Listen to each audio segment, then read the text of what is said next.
They just set goals because they like to hear themselves say that they're going to change something, but that when it fucking comes time to change and it's time for them to make that fucking move and make that action, they fucking freeze like a deer in headlights. Yeah.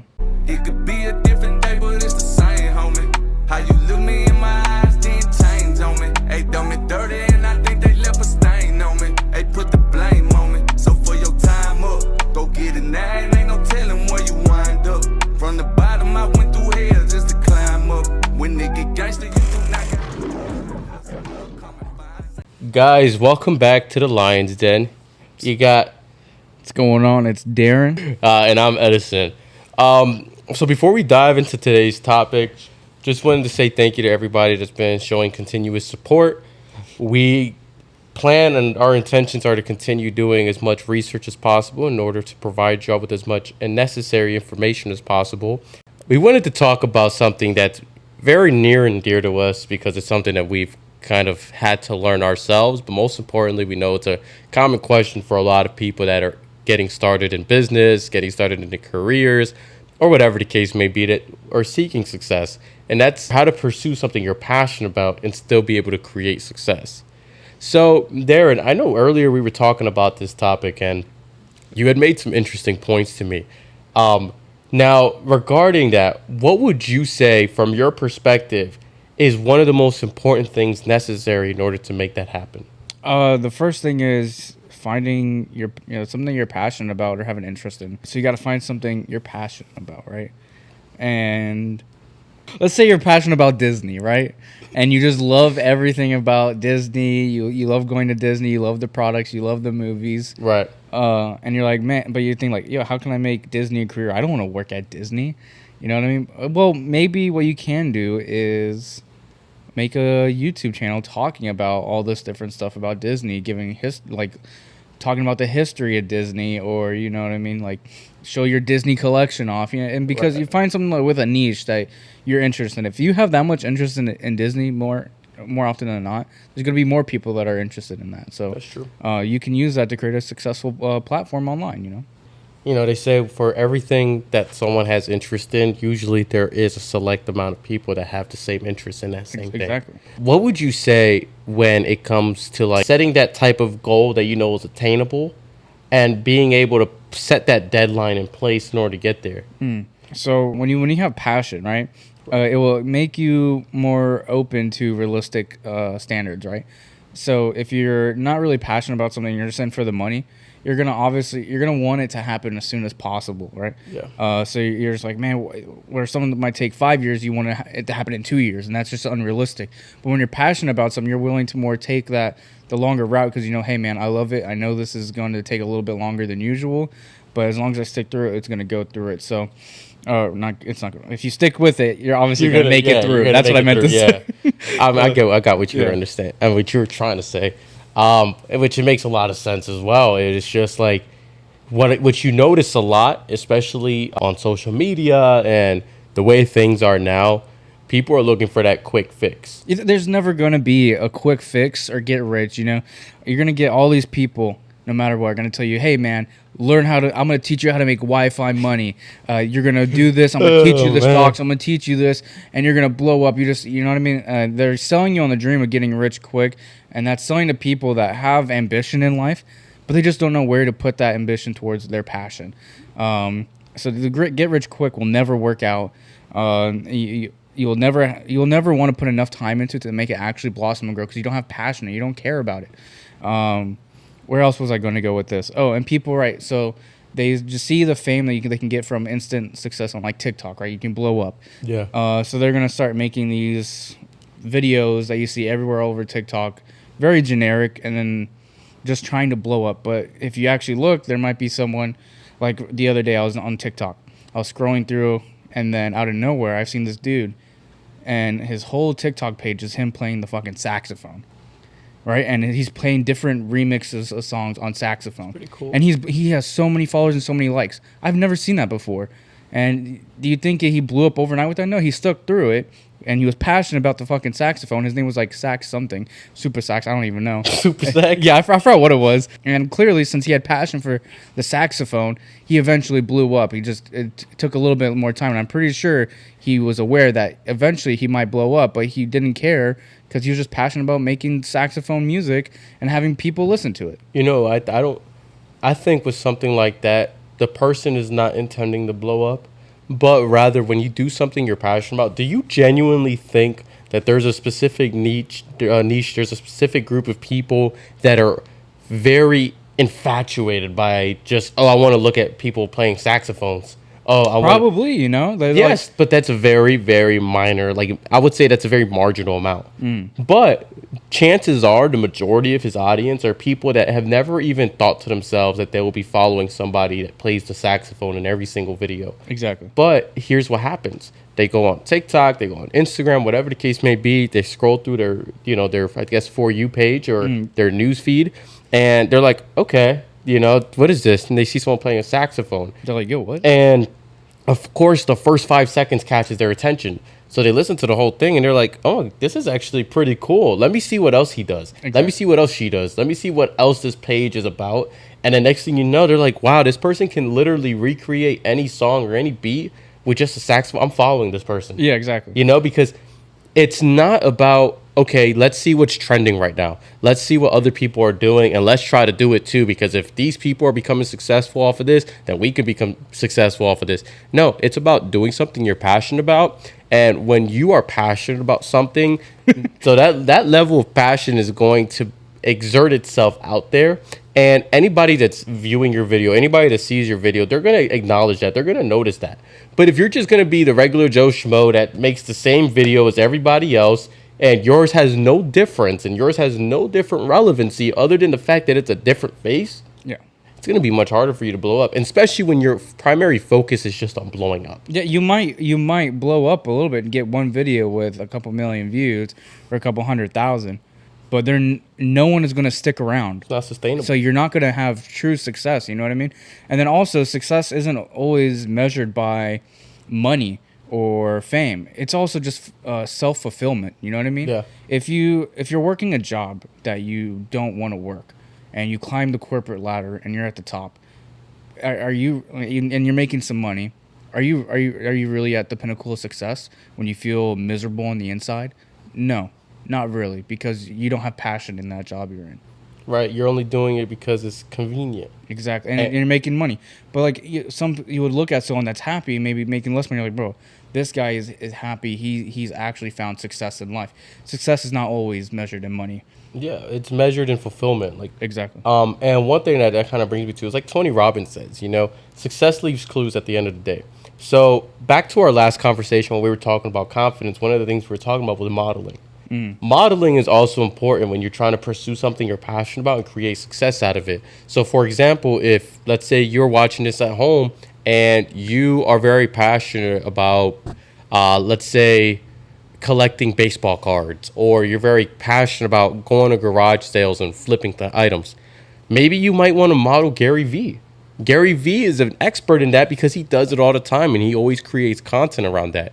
But what you want to do is success leaves clues at the end of the day. So the more you start to model somebody, the more you start to watch what they do and wonder, okay, how can I apply that towards my current business? How can I apply that towards my life so I can recreate this, but in my own different way or in my own mannerism?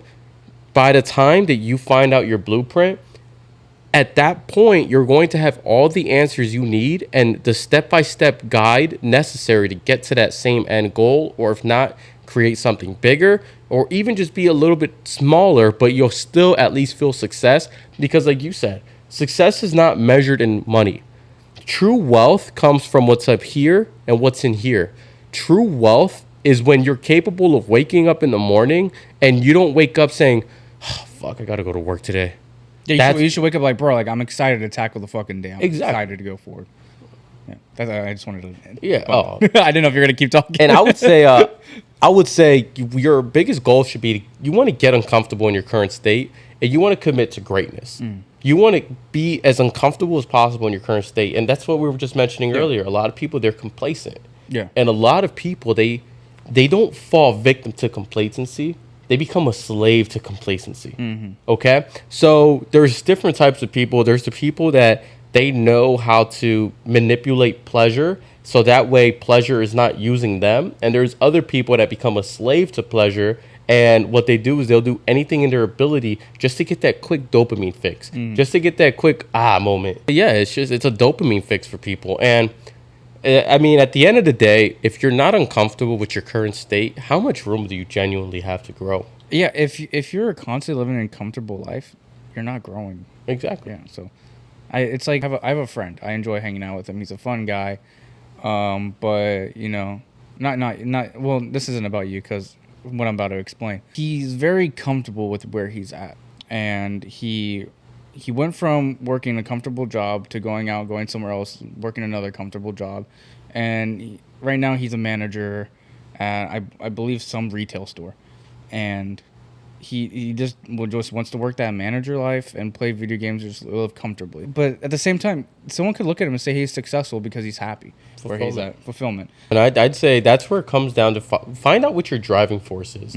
You know, find out what currently drives you and why you're so passionate, why you're so dedicated, or why you're so committed to one thing. Okay? And the reason I'm saying that is one of the biggest things that kill a lot of people that are on their journey to success is lack of responsibility.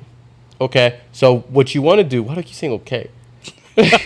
So you want to find out what your driving force is. Some people are driven by pain. Some people are driven by pleasure. Yeah. I learned that from Tony Robbins. It's probably one of the most factual things I've heard. And it's because some people are driven by the need to acquire pleasure. Some people are driven by the need to avoid pain. Either way, these are two very valid driving forces that if you know and identify them early on, you're able to manipulate them for something better to create your success. Which is why I'm saying a fool is someone who seeks pleasure because they're a slave to it. So a wise person will look at pleasure as something that they can utilize as a tool in order to increase levels of momentum to get to the end goal. So I want to say this. The biggest question to ask yourself is this. Yes, we all want to succeed. You want to succeed. I want to succeed. Now, you want to succeed, but what does your vision of success look like? Ask yourself that question. So I'm going to answer that. My vision of success is being happy, making sure my family is happy and enjoying life, that they don't have to worry about bills, and that I don't have to worry about bills. That is my vision of success. And until I reach that point where I have a happy family, a family of my own, and nobody in my family needs to worry about bills or if they're going to have a place to sleep or if the power is going to stay on, then I'll be happy. You know what I mean? What is your vision of success for people? So first, I'm going to actually say why I wanted to ask that question. Oh, okay. And it's because a lot of people... Did you not want me to answer that question right now? Did you just want me to be like, okay, yeah? No, I wanted you to Oh, answer okay, it. okay. So today, a lot of people, they go on social media, and what do they see? They see an extravagant lifestyle. They see a flamboyant lifestyle, yachts, private jets, cars, this, that, and the third. And they think in order for them to be successful, they need to recreate that, or they need that, right? But in reality, you need to ask yourself, what is my definition of success? What does success look like for me, and what would make me fulfilled? Money itself is not enough to fulfill you, because you can have all the money in the world, but look at how many millionaires end up committing suicide. It's a lot of them. And it's because, yes, they were successful, they were rich, but they weren't fulfilled. And my vision of success is I want to do whatever I can to prevent anybody else from suffering the way I've suffered in my life. I want to do anything I can to help my family continue to prosper and grow and get them out of every situation that we've been in for the past few years. And my overall goal is I want people to be able to depend on me. I want people to be like, okay, listen, this person is going to, this person is going to be the one that helps us out. This person is going to be the one that not only contributes to his family, but contributes to the community and builds something great out of it. My goal at the end of the day, when I'm no longer here and I'm gone, is I want to create an impact on the world. And I want to help other people that are currently lost in this world find the light, find out that there is a light at the end of the tunnel, and navigate their way through it by listening to what I have to say and hearing me out in terms of my advice. We were having this conversation earlier. Everything I'm saying now, I've said since I was in high school. Yep. Everything I'm saying now, I've said since I first met you. And nothing changes with me except for the fact that my mindset might get better. I might be continuously grow. But one thing about me too is I know to accept responsibility. I know when I lose momentum, and I'll tell you I lost momentum. Yeah. And I at times I beat myself up over it. But in life, there's more than just beating yourself up over the things that you've acknowledged and you accepting responsibility. In life, there comes more power where instead of beating yourself up over it, you find a way to fucking change it. You find a way to say, okay, you know what? I'm doing this right now, but maybe if I tweak this a little bit, this will make my outcome better. Because listen, you can't avoid your destiny. You can only recreate it. You cannot avoid your destiny, though. No matter what that is. That's deep, bro. That's deep. Fate always has a plan for you, dog. You can't change fate. Yeah. I mean, do you think where would we be at right now if Braun stood as an idea? If Braun was always only an idea? I probably wouldn't be sitting here right now with you. If it was just an idea. That's a hard question, man. I think our lives would be completely different. It would be. I don't even know, man. From the times I bullied you in school. I don't even think I would have even joined the military. That's true. Yeah. Because you needed a why. Yeah. And your why at that time was Braun. Yeah. I needed a why to do everything I did. I needed a why to keep pushing and persevering through my struggles and through my suffering. And my why was Braun. Now, our why with Braun is to change the entire landscape of the fitness industry. Yeah. Make it healthier. Make it cleaner. And help potentially save the lives of many people through our extensive research and formulating. Mm-hmm. Right? But the reason I'm saying this is so many people are afraid of suffering. So many people are afraid of struggling and feeling pain because they would rather showcase this stoic personality, but most likely just showcase it, not actually feel it. But then when they're in the face of adversity, they panic. They see it as a stop sign. They're on their way to their journey to boom. It's right in front of them. They come to a screeching halt. And they're like, oh, shit, you know what? Stop sign. I guess I got to turn back now. But I'm going to say this. Your eagerness to escape probable pain would only result in you feeling the worst type of pain. Regret. And I'm going to say that again. Your eagerness to escape probable pain would only result in you feeling the worst type of pain in the end, which is regret. Yeah, that's kind of deep, though. Thank you. You're welcome. I get deep. Get jiggy with it. It's pretty deep. Yeah, man, because what a lot of people, like, the reason, like that's so deep, you know, because there's a lot of successful people or rich people that say the only thing that stands in between a successful person and an unsuccessful person is the willingness to take a risk, right? And that risk comes with, like what you're saying, adversity. It comes with pain. It comes with struggle. That's one of the risks that you're putting through. But in the end, is it worth avoiding that risk with the amount of regret you're going to live with? That's kind of deep, bro. Yeah. I like that. And I always say this at every single event I go to. I give people an ultimatum. You can either live with success or you live with regret. You pick one. It's your choice. And you on your way to success, you want to double down on your dream. I've said this before, I believe, but only 8% of people that have goals set actually achieve them. Studies found only 8% of people that set goals achieve them. The rest don't have the discipline. The rest aren't committed to actually doing it. They just set goals because they like to hear themselves say that they're going to change something, but that when it fucking comes time to change and it's time for them to make that fucking move and make that action, they fucking freeze like a deer in headlights. Yeah. Man, that's one thing, right? So when you go back to the whole idea of creating success while pursuing your passion, it comes down to one thing, right? So a lot of people that make those dreams and they write down those goals, I believe that they're not really passionate and they don't really truly believe in those goals. They're just writing it to create it, right?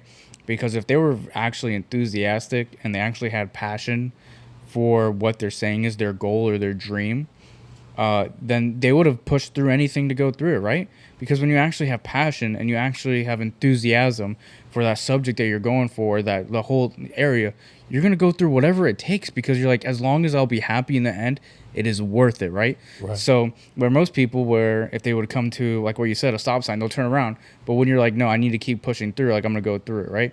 So for example, like mountain climbers, a lot of us look at mountain climbers like, why the fuck are you climbing that mountain? Like, that sounds terrible. It's cold. It's no, but they have that passion to climb up that mountain, and they're gonna go through it no matter what. If their fucking fingers are freezing off or what, they're gonna climb to the fucking top of that mountain. So they're gonna be more able to push through the tough times versus someone that has no passion. They'll just give up and quit. I'm like, oh, I guess I just failed at that dream. You know what I mean? I failed at that, getting that goal done. Well, it's just because they just weren't passionate about it. You know what I mean? They didn't have that enthusiasm. No, I agree with that 100% though, and I think it's all about, you got to understand exactly what drives you, but most importantly, when you're passionate about something, don't allow obstacles or don't allow distractions to get in the way. Yeah. Because as you just mentioned, alluding to what I mentioned earlier about the stop sign, people making U-turns as soon as they see that. As you mentioned, people that are mountain climbers. Yeah. People look at them and they're like, "Fuck, you're crazy. What if you exactly. fell? What if your harness was like not done properly?" Or you think about, what is it called? Those line walkers that like they literally walk on, like, what is it, a rope or a fucking tight? Yeah, tightrope walk, yeah. yeah. Like, you don't think those people, when they first started off, everybody told them they were crazy, and they still did it. They still went out and they still created success for themselves. They still went out and they still created an impact in their community, because no matter what the fuck you do, no matter what it is that you do, you're always going to be told you're crazy when you commit to doing something long term. Yeah. But it takes a wise person to realize that people calling you crazy are the people that are not willing to do the sacrifice, make the sacrifices you're making, or do the things that you're doing. Yeah, it's crazy. It comes down to basically when you're approaching the struggles in life, right? If you have enthusiasm and passion, right, and it's deep within inside you, you're going to tend to be more resilient when you're encountering hardships in life, right? People who are passionate about whatever they're doing, computer science, let's say, take photography, or whatever the case may be, right? They're going to have more positive outlooks on that industry in itself, and more positive outlooks on how they're going to achieve that dream anyways, right? And then people that have that enthusiasm and that passion, they're going to overcome any hardship, bro, like I was saying, and versus anyone that just gives up whenever life gets tough. Today's society is destroying passion within men, and it's won by glorifying being at the house all day, glorifying take away masculinity, where you're sitting around all day not doing anything. You're most likely probably have a porn addiction, and that's destroying your dopamine in your brain, and you have no drive, no passion in life, and that's what they want. Right. That's what they want, man. Yeah, I mean, a lot of people, they they glorify watching porn. They make that a cool thing. Like, oh fuck, who's your favorite porn star? Oh, what's your favorite porn video? Let's watch this porn video together. But you guys have to understand that you guys are literally getting off to a video of people doing it that don't even fucking know you exist. How can you possibly get off to watching two other individuals fornicate, and you have no participation in it? You have no say in it. And that's also going to lead me to my next point, where it also encourages men to want to cheat in relationships. Yeah. And because it's the fact that since they're constantly glued to their phone watching pornography, which is fucking ridiculous, they end up wanting more variety. They're like, fuck, I'm seeing so many different people on my screen every single day. I've been with this person for 6 months. I want variety. So they go out there, they look for someone else. They look for someone that fits the image of what they watch online, and they have casual sex. Casual sex is not even, like, people that indulge in casual sex is a slave to their own mind. Mm-hmm. The person who cannot control their emotional state has no control over themselves as an individual. Yeah, I think one of the biggest diseases in America right now in men is porn addiction, bro. Yeah. It's making men weak. It's making them soft. It's destroying your testosterone levels, destroying your dopamine. So you'll never truly feel happy. You're gonna be more likely to be depressed. And I think we need to cancel it, man. We need to stop, bro. Like, what man watches pornography gets himself off to it, and then once he's finished, ejaculating, he looks and it's like, I'm proud of myself. Most times, men would ejaculate and be like, fuck, I'm disappointed. Yeah, like there's memes all over the internet, bro. And it was like just talking about the before and after, right? Yeah. Like I see those memes all the time. They're hilarious, but it's like, fuck, dude, like If you're that disappointed in yourself after it, why aren't you that disappointed in yourself beforehand? because they want a quick dopamine fix. And the biggest thing, bro, it's a passion killer. And it's a way for what I think the government to control men, control society, right? Because we're talking about pursuing your passion and creating successful passion, right? The biggest way to kill off anyone from achieving greatness and being able to put up like a fighting chance within anything, with like influence or whatever, is to destroy the passion and make you a mindless slave to go throughout the corporate life that they want you to go through. I agree. And if you're sitting there and you're just sitting there playing video games all day, you're not working out, you're not working hard, your testosterone's low. One, you're not going to put up a fighting chance physically. Two, you're mentally a slave to the internet, to porn, to not succeeding in life. And it's just a way for them to trap you in your little place, and you'll never be happy. Yeah, and that brings me back to what I said earlier. When you're on your road to success, you got to distinguish the wise can manipulate pleasure, so that way the foolish who become a slave to pleasure are far separated from them. Exactly. There is the wise that they seek pleasure, right? But they seek wise pleasure in a sense of, okay, this is the success I want to create. That's what's going to bring me pleasure. A foolish person would say, okay, I want to create this success, but man, I love watching porn. That gives me some pleasure. And next thing you know, they pull their phone out. They start watching porn. Or they're like, man, I want to create success, but shit, you know what? I'm running out of vape. Let me go to the store and buy some vape. And next thing you know, their whole day is consumed with them just taking hits of vape. Knowing the detrimental causes it can do to their overall health, they're like, oh, I don't give a shit because I'm not feeling anything yet. Mm. And a lot of people, they wait for things to happen to them before they stop doing something rather than stopping something before things happen to them. Exactly. But aside from that, guys, I mean, if you've learned anything from this conversation, I know we kind of got a little bit passionate at the end about certain topics here, but if you've learned anything, if you've gathered any new information, or if you feel like it's helping you in your journey to success, like, comment, share, subscribe. If there was anything you didn't like about this video, by all means, voice your opinion. Darren loves to hear it. I love to hear it. Yep. And if you ever want to be on here and counter any of our views or thought processes, please drop a comment like, hey, I would like to go and debate you guys on what you think. We welcome you. Thank you. And again, welcome to the Lions Den. Ow.